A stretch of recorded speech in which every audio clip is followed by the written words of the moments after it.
Dan di belakangnya sudah ada colokan rumah. Jadi gue bisa main PS dulu. Bentar ya.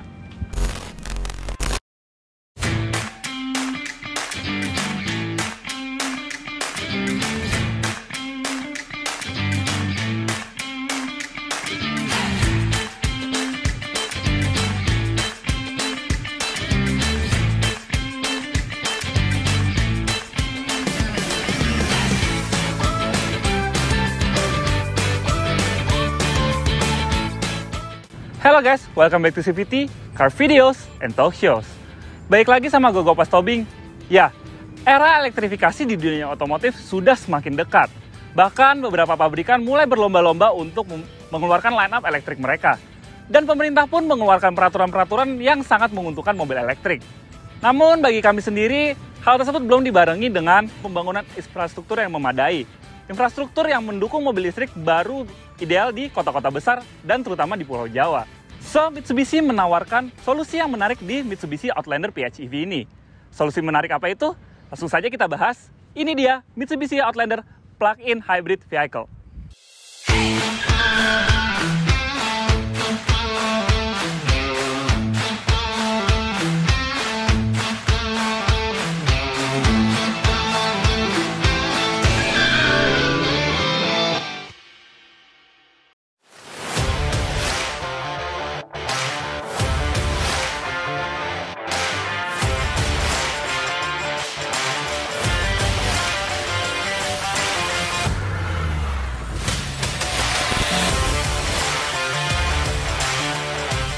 Mitsubishi Outlander ini sendiri sudah diperkenalkan di dunia tahun 2013.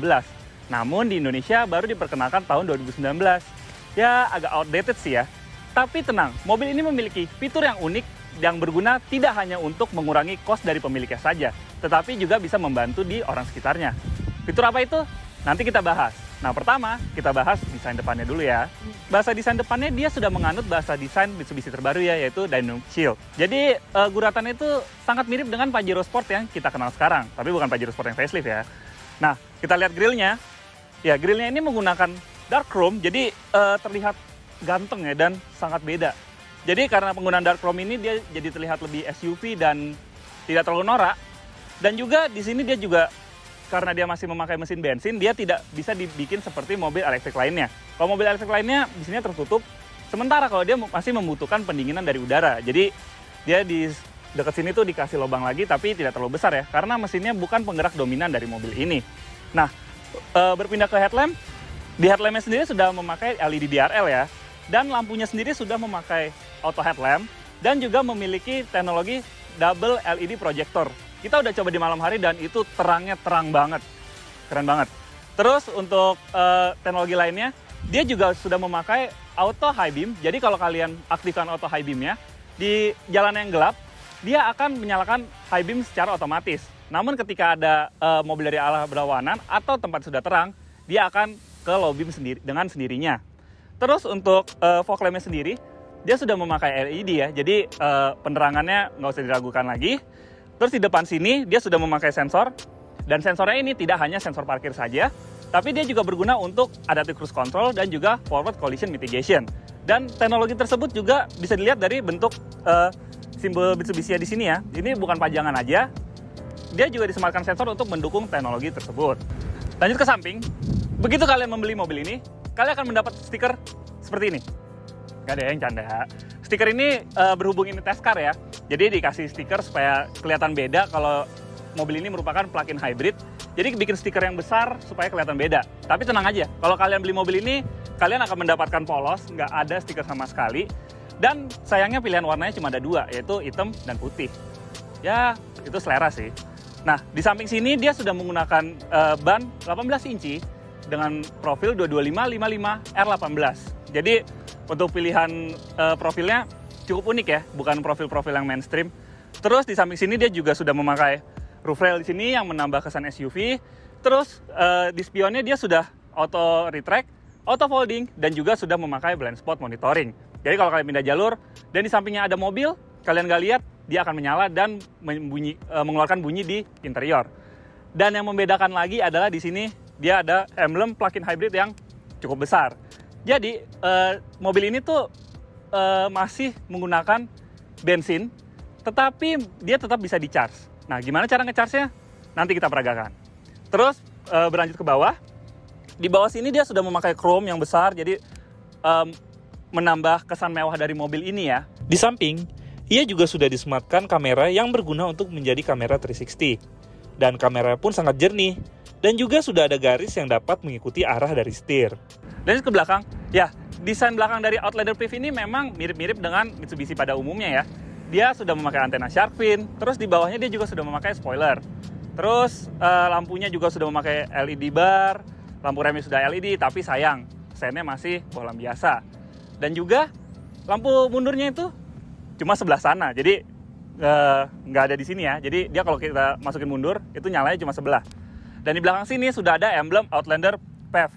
Sekali lagi, dia tuh menekankan plug-in hybrid vehicle yang merupakan nilai jual dari mobil ini. Terus di sini juga sudah ada emblem SAWC atau Super All Wheel Control. Jadi mobil ini sudah dilengkapi dengan penggerak 4 roda all-wheel drive secara permanen. Well, secara overall sebenarnya desain belakang mobil ini bagus. Tetapi karena ada stiker ini, kok jadi kelihatan kurang mewah ya? Tapi minimal, fitur-fitur di belakang ini tetap mewah.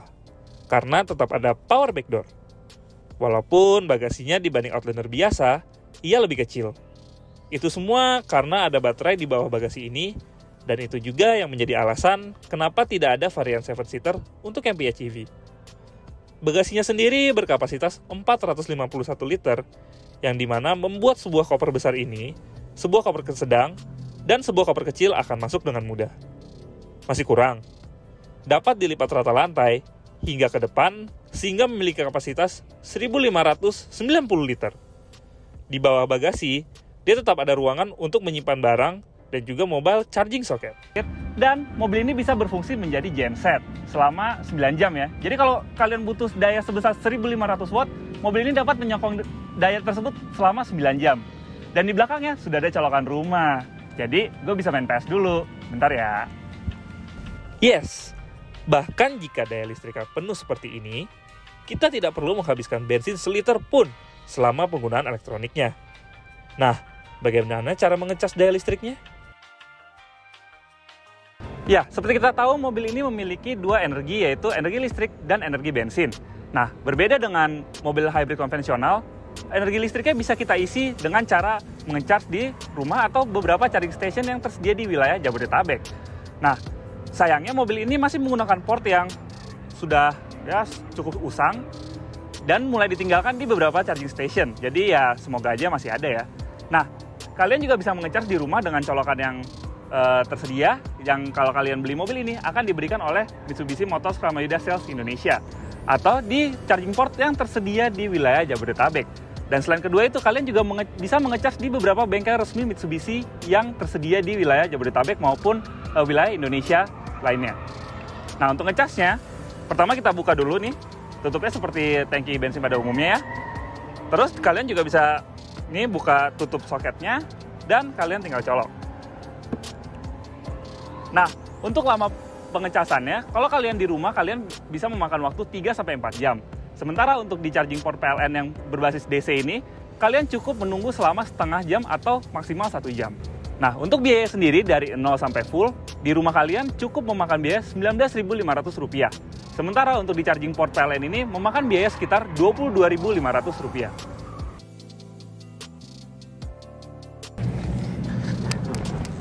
Ya, lanjut ke interior, pertama bagian belakangnya. Ya, untuk masalah ruangan dia memang sangat besar ya. Karena mobil ini memiliki panjang yang salah satu yang terpanjang di kelasnya. Dia memiliki panjang overall tuh 4.693 mm. Jadi 100 mm lebih panjang dibandingkan Honda CR-V ya. Nah, kita bisa lihat nih, legroom ini masih banyak banget. Tinggi gua 182 cm dan ini posisi mengemudi gua. Jadi, wah, untuk legroom sih oke banget. Terus untuk footroom, itu juga masih tersedia banyak. Headroom apalagi nih, ini masih ini banget ya, masih banyak banget. Terus untuk floornya sendiri tuh, dia memang ada channel sedikit di tengahnya, jadi ada tonjolan sedikit, tapi itu sama sekali nggak mengganggu. Tonjolan ini karena adanya baterai di bagian bawah mobil ini, jadi dia harus dibikin agak naik sedikit, cuma tidak mengganggu sama sekali. Terus di belakang sini, dia sudah ada USB port yang bisa menyambung ke head unitnya. Jadi kalau kalian mau nyetel Apple CarPlay dari belakang, itu bisa. Jadi tinggal colokin gadget kalian, Apple maupun Android, dia bisa langsung support di head unitnya tanpa harus colok di depan. Jadi ini convenient banget. Dan di bawahnya lagi ini ada colokan rumah 1500 watt. Jadi kalau kalian misalnya mau berpergian jauh, mau nonton sinetron, kalian bawa TV, tinggal colok aja ke sini. Terus kalau misalnya perjalanan jauh kan biasanya lapar tuh. Nah, kalian bisa bawa rice cooker nih di tengah. Masak nasi, itu bisa berfungsi sama seperti kalau kalian masak nasi di rumah. Dan kalau misalnya jalan berhari-hari, kalian bisa nyetrika di belakang tuh. Tinggal beli setrikaannya sama papan setrikaannya. Kalau setrikaan di sini jangan, kasihan joknya. Ya, untuk sisanya dia sudah standar aja ya. Kalau di sini dia udah pakai soft touch, tapi sayangnya di atas sini masih ada plastik keras. Terus di sini sudah ada armrest yang dilengkapi dengan 2 cup holder. Menurut gua armrestnya agak terlalu kecil ya, tapi ya nggak mengganggu banget sih. Terus di sininya juga udah untuk hand gripnya sudah lipat, dan di belakangnya sudah ada seat belt 3 titik di penumpang kanan dan penumpang kiri.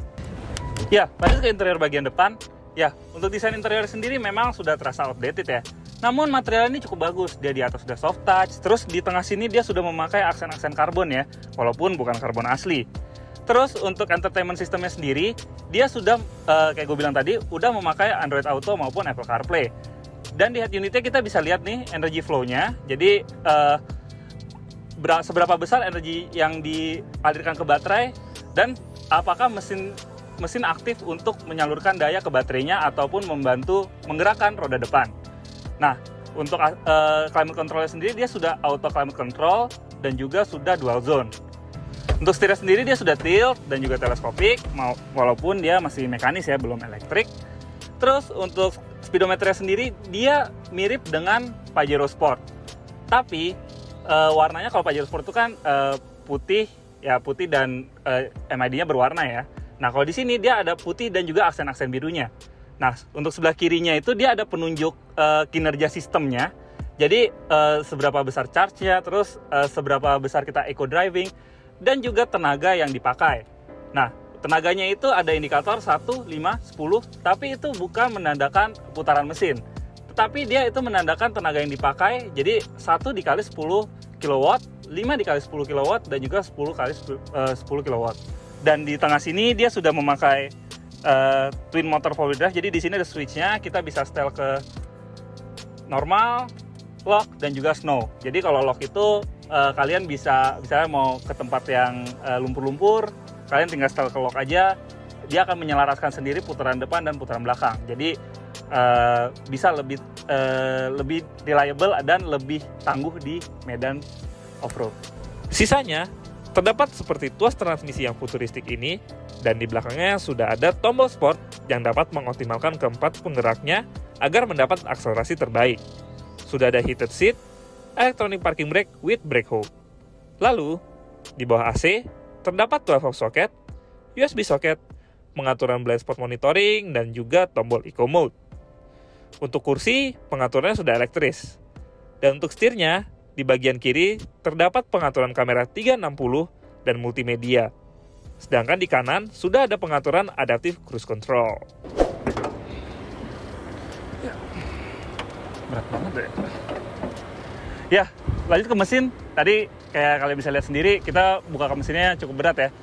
Ditambah lagi kap mesin ini belum dilengkapi pegas, jadi ya makin berat.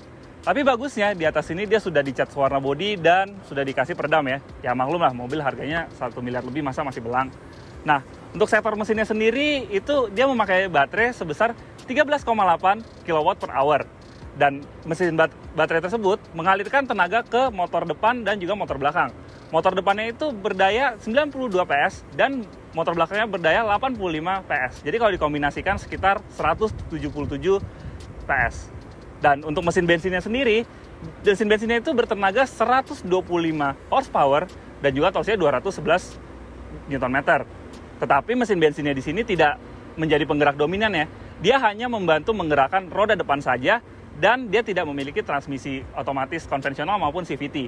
Tapi di sini dia memiliki reduction gear untuk menyelaraskan putaran mesin bensin dan juga putaran mesin listrik. Nah, bagaimana rasanya kalau mesin bensin dan mesin listrik ini dijalankan? Langsung saja kita coba.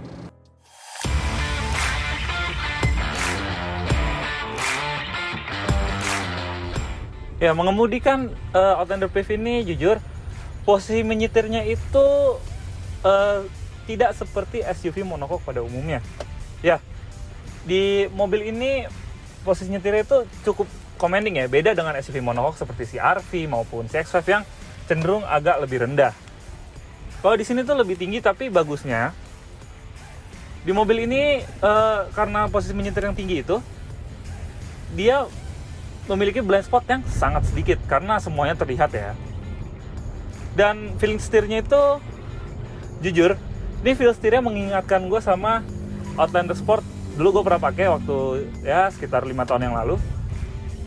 Itu feel setirnya tuh mirip banget, bener-bener mirip banget. Cuma memang karena Outlander Sport itu velgnya sedikit lebih kecil, setirnya tuh lebih ringan. Dan di sini lebih baiknya kalau di Outlander Sport itu no feel, di sini lebih ada feel ya. Jadi electric power steering itu sangat-sangat bagus. Terus di mobil ini juga memiliki 3 mode berkendara, ada normal, ada charge, ada juga safe. Nah, kalau normal itu seperti biasa ya, dia akan menggunakan lebih banyak energi listrik, tetapi sampai tingkatan baterai tertentu dia akan menyalakan mesin, tapi tidak dominan. Nah, ketika kita hendak berakselerasi secara instan, atau misalnya kita mengendarai di atas 120 km per jam, mesinnya akan menyala, tetapi hanya sekedar membantu motor listriknya saja. Mode kedua itu mode charge. Mode charge itu dia akan menyalakan mesin terus-menerus sampai baterai terisi paling tidak 80%. Dan itu juga dia masih mengisi sampai berusaha mengisi sampai penuh, sampai kita matikan. Nah, yang ketiga adalah save. Jadi save ini akan memaintain baterai sampai tempat tujuan agar kadar baterai itu tetap sama ya. Dan kalau kalian mungkin berangkat dari rumah, baterainya full, dan mobil ini memiliki range baterai itu sampai 53 km, kalian bisa tekan EV di sini, dan mobil tidak akan menyalakan mesin sama sekali, meskipun kalian berkendara di kecepatan di atas 120 km per jam. Dia akan full EV sampai baterainya habis, baru dia akan menyalakan mesin, dan ketika baterai itu habis, kalian tidak akan bisa mencet EV. Dia akan ada warningnya yang akan mengatakan kalau baterainya terlalu rendah. Lalu bagaimana dengan urusan suspensi? Ya, sekali lagi karakter suspensi ini mirip banget sama Outlander Sport.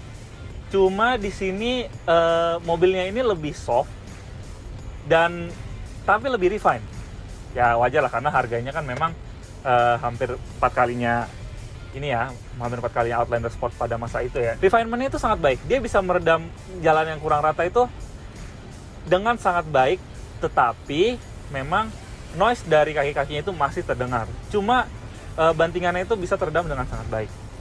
Nah, untuk urusan efisiensi jujur, karena mobil ini menggunakan 2 sumber tenaga yang berbeda, jadi untuk menentukan seberapa efisien mobil ini, gue akan menggunakan parameter seberapa besar kalian menggunakan energi elektriknya. Kalau kalian menggunakan energi elektrik di bawah 60%, seperti 50 sampai 45%, mobil ini mampu mencatatkan angka 1:15,5 km per liter untuk rute kombinasi. Nah, kalau kalian pakai mode charge, itu akan jadi lebih boros karena mesin akan nyala terus-menerus. Itu bisa sampai di angka 1:10 sampai 1:11 km. Mungkin kalian berpikir, loh, katanya mobilnya irit.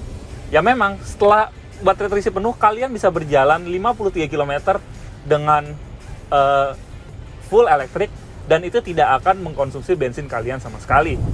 Jadi, ya mobil ini cukup efisien ya. Dan apabila kalian berkendara dengan mode EV di atas 60%, mobil ini mampu mencatatkan angka 1:25 km per liter. Nah, yang kami suka lagi, di samping dia memiliki 2 mesin, yaitu bensin dan listrik, mobil ini juga bisa diajak ke 2 medan berbeda, yaitu aspal dan juga tanah. Karena mobil ini memiliki penggerak 4 roda yang dapat diatur ya. Di sini ada lock, ada snow, dan juga ada normal. Nah, kalau lock itu dia membagi torsi secara rata ke 4 rodanya ya. Dan juga kalau snow itu dia mengurangi torsi sehingga mengurangi kemungkinan terjadinya slip. Nah, dan satu lagi, ground clearance mobil ini juga cukup tinggi di 185 mm.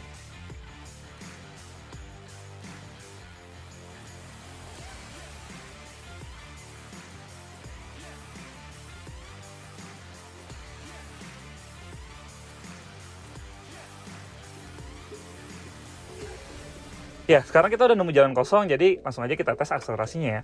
Pertama kita matiin AC dulu, matiin traction control, masuk mode sport, kita tahan rem karena kita nggak perlu mencapai RPM tertentu. 3, 2, 1, go!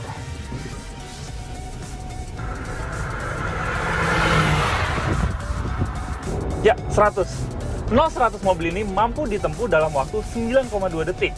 Ya, akselerasi yang cukup impresif ya, karena dia memang memiliki karakter mobil listrik yaitu torsinya instan, dan juga mobil ini memiliki penggerak twin motor 4-wheel drive. Jadi untuk torsinya itu dialirkan ke 4 rodanya, bukan hanya 2 roda saja, bukan 2 roda depan maupun roda belakang. Jadi menurut gua akselerasinya cukup impresif loh. Oke, bisa disimpulkan Mitsubishi Outlander ini merupakan mobil yang sangat pas untuk menghadapi transisi di dunia otomotif dari mesin bensin ke mesin listrik. Namun sayang, dengan harga yang tidak terjangkau, yaitu 1,3 miliar, dan teknologi charging port yang sudah cukup usang, membuat Outlander ini cukup sulit untuk bersaing dengan mobil plug-in hybrid lainnya. Dan semoga saja, Mitsubishi Outlander baru yang sebentar lagi diluncurkan, akan memiliki teknologi yang lebih baru pastinya, dan bisa bersaing dengan mobil plug-in hybrid lainnya. Dan juga, semoga harganya menjadi lebih terjangkau. Oke, sekian review dari gua Gopas Tobing. Jangan lupa like video ini, subscribe ke YouTube channel CVT Indonesia jika belum, dan juga follow di Instagram kita di @cvt.indonesia. Di situ banyak story kalau kita lagi syuting dan juga berita otomotif di tanah air maupun dunia. Gua Gopas Tobing, pamit dulu. Support channel kami dengan menonton video-video kami yang lainnya, dan klik tombol subscribe di lingkaran sana. Bye-bye!